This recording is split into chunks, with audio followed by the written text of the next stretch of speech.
Hi, my name's Tim Mulroney. I'm an associate professor in the Department of Environmental, Earth, and Geospatial Sciences at North Carolina Central University in Durham, North Carolina. I'll be presenting with Chris McGinn for our AAG 2022 presentation entitled A Statistical and Geostatistical Survey of the Relationship Between COVID-19 and By-Mail Balloting for the 2020 North Carolina General Election. When we talk about the general election, by-mail ballots in North Carolina are a subset of absentee ballots, which include overseas, military, one-stop, which is your early voting at a polling place during the designated early voting period. In North Carolina, about 5.5 million votes were cast in the 2020 general election, but only approximately 900,000 of them were actually cast in person on election day. North Carolina experienced a 316% increase in by-mail votes between 2016 and 2020, when we had about 977,000 ballots that were by-mail ballots that were cast.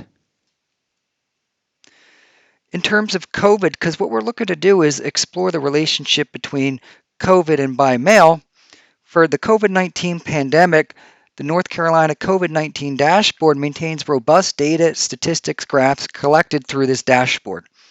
Data are collected at the county and zip code level to include the total cases, the total COVID-19 rates in terms of rates per 10,000 and 100,000, total deaths. And they're downloadable to tabular format that can be brought into a GIS and mapped.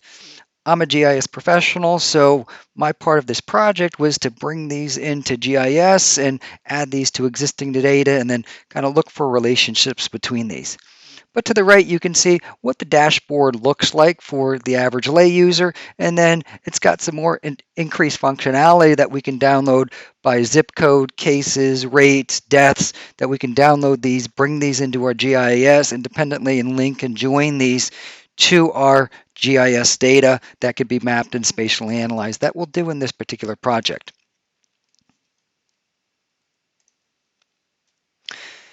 For the COVID-19 data in North Carolina, we have 763 zip codes. So according to the dashboard, a COVID case is defined as a person who received a positive COVID-19 test result. People who receive are only counted once, even if they have multiple tests. So this is how we do it in North Carolina. And so in general, or as a rule, COVID-19 rates are cumulative, meaning that the total number of cases as well as the rates and deaths from a day are added to the previous days and can never go down. So you can see some of the data that we've collected for January the 15th, 2022 was about 4,063, which was our maximum over in eastern North Carolina, with an average of about 1,636 for all 763 zip codes. We have a number of smaller zip codes that have 0. This is what a map looks like for our North Carolina COVID-19 incident rates as of October 31st, 2020, right before the general election. And this will be the focus of our work. Our research goals, well, we should know that it's no surprise that North Carolina experienced increases in by-mail voting due to the COVID-19 pandemic, even though most people took advantage of the early voting period here in our state. However, these two phenomena, by-mail voting and COVID-19, they vary across both place and time in the state of North Carolina. So we're going to use a working thesis to see if regions with higher COVID-19 rates will have higher rates of by-mail ballots. If COVID rates are higher, we'll look to see if their accompanying by-mail rates are also higher. And so we'll use statistical comparison by quintiles, looking at the highest and lowest, and then we'll integrate some geostatistical analysis, HotSpot, cold spot analysis. So we can determine the impact of COVID-19 on by-mail rates in our state. As you can imagine, there's a lot of data development that goes into this. So the development of voting data, the North Carolina State Board of Elections provides information on absentee ballots. It's got the name of has the name of the absentee voter, the age, the address, the zip code of this particular voter. And since we collected COVID-19 data at the zip code level, even though we have precinct, congressional district, and even addresses if we wanted to, we're going to collect these data at the zip code level. Our voter registration that I'll talk about later contains most of the same information regarding all registered voters. So we use GIS functionality of the summarize to calculate the number of voters, the number of by-mail voters, and the number of registered voters by zip code. And essentially what we did was we ran a spatial join. So we just calculated the percentage of by-mail voters versus registered voters for each of these zip codes that we have in the state. This is what the data set looks like. And so it's a really robust data set. We can see we have the names. I've obscured the last names, but we've got mailing addresses, we've got zip codes, ethnicity, race, and I zoom in a little bit further here, and you can see the ballot request type here, and you can see I've just exported out these mail-in ballots, the ballot request dates, the ballot sent dates, and Dr. McGinn, who I've teamed with on this, can speak better to this since he's worked in the Board of Elections for a number of years. And so when we make these maps, we have the percent mail-in ballots for 2016 general election, where we have a lower average and a higher average age when we run some of these summary statistics. And then for the 2020 election, you can see our rates right here, where it's going to be high in Durham, Orange, Wake County, and down towards Charlotte here, and out in the western part of North Carolina with Buncombe County out in Asheville. So these are our spatial patterns attached to by-mail rates for the 2020 general election. So the first thing that we did was we ran a spatial statistical analysis. So we have these COVID-19 rates, we have these by-mail rates, we have these in big tables here that we've extracted from millions of records.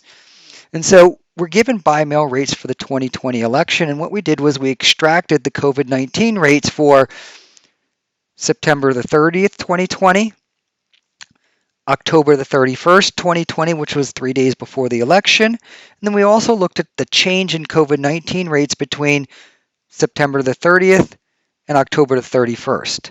So we did 3 different independent two-tailed t-tests between the highest and lowest quintiles of COVID-19 for each date.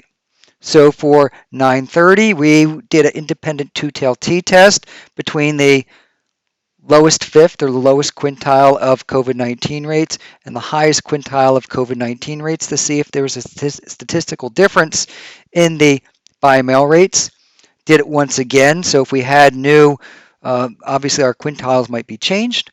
Did it for 10/31, which was 3 days, and then we calculated percent change, and I'll show that map in a little bit, for the quintiles between our percent change between 9/30 and 10/31. And so you can see once again we have our COVID-19 incidence rates for 10/31. So you can see where COVID-19 at this particular date is higher and lower within the state. And then once again we showed the percent change for North Carolina COVID-19 incidence rates. So this shows the percent change during this month leading up to the election. So our general thinking was areas that may have had higher percent change would be more apt to or more prone to send in their ballot by mail instead of taking the risk to go to a polling place or even early voting. And so in this particular instance, we're extracting out just by mail. So people who aren't showing up at a polling place whatsoever. And so you can see the change here. There are spatial relationships with all of these, you can see. And when I run these, you can see the highest COVID-19 cohort. You can see areas that have slightly higher by-mail rates on the 30th of September, the 31st of October, and slightly lower when we looked at the change. But they're not statistically different right here. So when we just look at these aspatial statistics, we can see there's a slight relationship between COVID-19 and by mail. It's a little bit higher, but not enough to prove our working hypothesis with statistical significance. The next thing we did was we extracted out the COVID-19 rates once again and the change, and we ran a get us or, the HotSpot analysis for each date and change. So we ran 9 separate maps, and basically your HotSpot analysis is able to identify hotspots, which are high COVID-19 rates surrounded by other high COVID-19 rates. Your cold spots, it's pretty self-explanatory that it's low COVID-19 rates surrounded by other low COVID-19 rates with statistical significance. And so once again, we performed an independent two-tailed t-test of by mail rates between the hot spots and the cold spots for September the 30th, October the 31st, as well as emerging hotspots. Emerging hotspots were zip codes that weren't hotspots on the 30th, but were hotspots on 10/31. And then emerging cold spots were cold spots that were not cold spots on the 30th, but had become cold spots with statistical significance on that 31st for looking in that trending direction. And so once again, we can see our COVID-19 rates for 10/31/2020. And essentially, we ran this the HotSpot analysis. And so what we did for this was, all we did was compare the by mail rates for the blue zip codes versus the red zip codes. And so you can see these HotSpot analysis in red. So you can see it goes around Fort Bragg, Cumberland County right here in North Carolina, but it makes this U shape. We've got a couple of hotspots in northeastern North Carolina, as well as over in Charlotte-Mecklenburg County, and then you can see where our cold spots. In addition, with the change detection analysis that I alluded to, we're looking for trending hotspots and trending cold spots. So we're looking at areas that went from no clusters to hotspots, or cold spots to hot spots, but we didn't find any because that's a really big change going from one end to the other in terms of statistical significance. And then trending cold spots, regions that went from no clusters to cold spots. And so you can see an example of what we're looking at here. This is for a slightly different time period, but in this instance, we're comparing the dark red to the dark blue. So the dark red are areas that weren't clusters that were trending in hotspot directions. The dark blues were areas that were no clusters trending in cold spot directions. So when we ran this using our geospatial statistics, we had a much different result. So these areas in red that we found had significantly lower by mail rates. So it was a little bit counterintuitive, not a little bit, a lot bit counterintuitive, where that areas, the COVID-19 hotspots had much lower by mail rates, and then the cold spots had much significantly higher at a p less than 0.01. So you can see the statistical significance with these. For 1031 or for 1030, it was a little bit more pronounced. So it was 8.32 versus 12.47. But I thought it was most interesting when we extracted out the emerging hotspots, and our sample sizes are going to be a lot smaller here when we extract out just those emerging hotspots. You can see that it's 7.05. So our emerging hotspots had a by mail rate that was more than twice or half that of the emerging cold spots. And so I thought this was interesting here. We would expect it in our working thesis was that it was going to be the opposite, where our COVID hotspots would have high by mail rates, our COVID cold spots would have lower or perhaps none whatsoever. So our results are the COVID-19 hotspots have significantly lower by mail rates, more pronounced closer to the election, and our areas that experience significant increase in COVID-19 rates in the month before the election had significantly lower by mail rates. Now, the last thing that we're looking at here, and we want to look at some kind of post hoc confounders when we got this done. We broke it down by political party and setting, and I'll talk about this for a couple minutes because, as I mentioned before, we had information about registered voters, census designations for metropolitan, micropolitan, and rural taken from the census, even though there's a number of different ways that we can define rural. So we had a zip code assigned based on the predominant party of that predominant party, which contained a majority for each zip code. And then we had counties divided into metropolitan, micropolitan, and rural counties. And we just ran some simple select by locations to find the setting, metropolitan, micropolitan, and rural. So we had 381 metropolitan counties, 191 micropolitan counties, 191 rural counties, and then we broke them down by the predominant party, not who they voted for, but the predominant party for the registered voters, because we didn't have the information on who they actually voted for. And so you can see here this breakdown is that we had 100 zip codes that were predominantly for Democrat metropolitan, and they had very, very high COVID rates. So when we actually look at unaffiliated related to the COVID-19 rates and by mail, the highest by mail voting rates by far were unaffiliated metropolitan, which also had relatively low COVID-19 rates at both of these time periods. Our rural Democrat had much, much higher COVID-19 rates and by far the lowest by mail voting rates. So it was hard to kind of pigeonhole these all into one particular, setting or metropolitan, micropolitan, and obviously transcended political affiliation. So one of the questions we looked at, and when we reviewed this with professional geographer, they asked us to revisit this, and I'll talk about this quickly, is that we had post hoc confounders are informative, but we utilized OLS to see if 2020 by mail rates were impacted by density, political affiliation, 2016 by mail voting rates, and socioeconomics, because that would have been really silly if our 2020 by mail rates were just entirely dependent upon the people who voted by mail in 2016. But when we ran this model, it had an adjusted R squared of 0.534079. There were significant positive correlations with positive density, median household income, negative correlations with race in terms of percent minority, and then access to transportation, which is the average number of vehicles per household. And so you can see the results that we have right here. So you can see the significantly with a median household income. So by mail rates increased as income increased.